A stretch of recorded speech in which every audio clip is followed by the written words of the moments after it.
मित्रांनो, इंजिनिअरिंग करण्याचा विचार करत आहात, तर काही इंजिनिअरिंगच्या बाबतीत काही गोष्टी माहिती असू द्या. इंजिनिअरिंगचे हे 4 वर्ष खरं तर खूप टफ असू शकतात, खूप मेहनतीचे असू शकतात.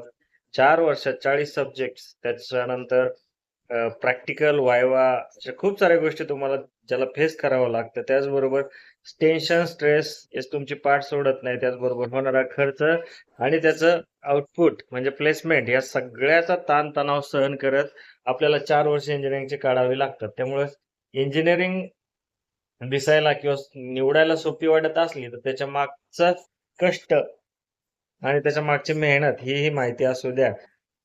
जेवढा विचार कॉलेज निवडताना, कॉलेज सिलेक्शन करताना किंवा इतर गोष्टीसाठी आपण करतो, तो खूप गरजेचा आहे. कारण की याच्यानंतरचे 4 वर्ष या सगळ्या गोष्टीवर अवलंबून असतात. म्हणून इंजिनिअरिंग सोपी आहे की अवघड आहे, हा मेन मुद्दाच नाही. इंजिनिअरिंग मध्ये खूप साऱ्या गोष्टी कराव्या लागतात आणि ह्याच्यामधली कॉम्पिटिशनला पण सामोरे जावं लागतं. उद्या जाऊन जर चांगल्या प्रकारचं पॅकेज भेटलं, तर तुम्ही सक्सेसफुल होता. नाहीतर तुम्हाला त्याच्यानंतर खूप स्ट्रगलचा सामना करावा लागतो. प्रश्न आहे की इंजिनिअरिंग कोणी करावी? इंजिनिअरिंग ज्याला खूप चांगले मार्क्स आहेत, पर्सेंटेज चांगले आहेत, त्यांनी करावी की इंजिनिअरिंगमध्ये आवड असणाऱ्यांनी करावी? तर प्रश्न अगदी जसा सोपा आहे, तसं त्याचं उत्तरही सोपं आहे. इंजिनिअरिंगमध्ये ज्याला आवड आहे किंवा ह्या फील्डला न्याय देऊ शकतो, अशाच मुलांनी इंजिनिअरिंग केली पाहिजे.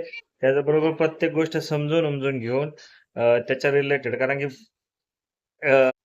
खरं तर खूप सारे प्रश्न पडणार आहेत तुम्हाला जे इंजिनिअरिंग घेण्याचा विचार करतायत, की इंजिनिअरिंग गावात करावी, शहरात करावी, इंजिनिअरिंगला कोणतं कॉलेज निवडावं, जुनं कॉलेज, नवीन कॉलेज, मग चांगलं नाव असणारं कॉलेज, चांगलं प्लेसमेंट असणारं कॉलेज, असे खूप सारे प्रश्न आता जे विचार करतायत त्यांना पडणार आहेत.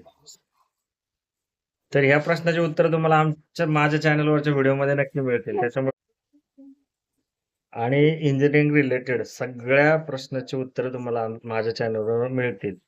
ऑप्शन फॉर्म कसा भरावा, त्याचबरोबर किती राउंड होणार आहेत, या सगळ्या गोष्टी मी तुम्हाला माझ्या चॅनलवर सांगणारच आहेत. सो तो चॅनल नक्की पाहत राहा. त्याचबरोबर इंजिनिअरिंग कोणत्या ब्रांचेस असतात ह्याची माहिती असणं खूप गरजेचं आहे.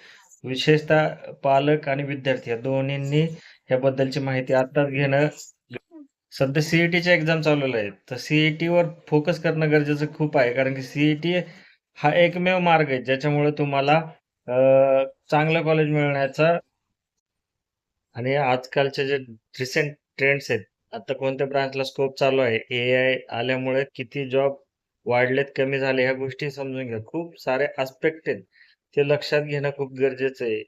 एआयमुळे बऱ्याच लोकांना काढून टाकलं.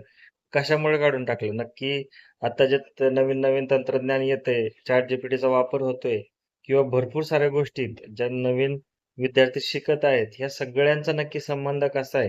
इंजिनिअरिंग करताना माहीत असणं गरजेचं आहे. त्याचबरोबर कोणता ट्रेंड घेतोय हे नंतर जाऊन मार्क्सवर डिपेंड होतं. कारण सीईटीची एक्झाम जर कमी मार्क्स मिळाले, तर आयदर कॉलेज कमी दर्जाचं किंवा कमी नवीन असलेलं घ्यावं लागेल किंवा तुम्हाला ट्रेडमध्ये कॉम्प्रोमाईज करावं लागेल. तर वेळ आहे. आता सध्या जी सीईटीच्या एक्झाम चालू आहेत, त्या वेगवेगळ्या सत्रामध्ये चालू आहेत. त्याच्यामध्ये जर विद्यार्थ्यांनी चांगले मार्क्स मिळवण्याचा प्रयत्न केला आणि योग्य प्रकारे मार्क मिळवले, तर उद्याचं हे सगळं टेन्शन कमी होऊन जाईल. मग सीईटीच्या विद्यार्थ्यांना एवढंच सांगण्यात येत आहे, की जी काही मेहनत करायची ती एवढ्या अ, त्या काळात करून घ्या. म्हणजे तुम्ही एकदा तुमचा रिझल्ट चांगला लागला, तर तुम्हाला भविष्यात तुमचे सगळे पर्याय खुले राहतील आणि तुम्हाला ऑप्शन फॉर्म भरताना खूप विचार करण्याची गरज लागणार नाही.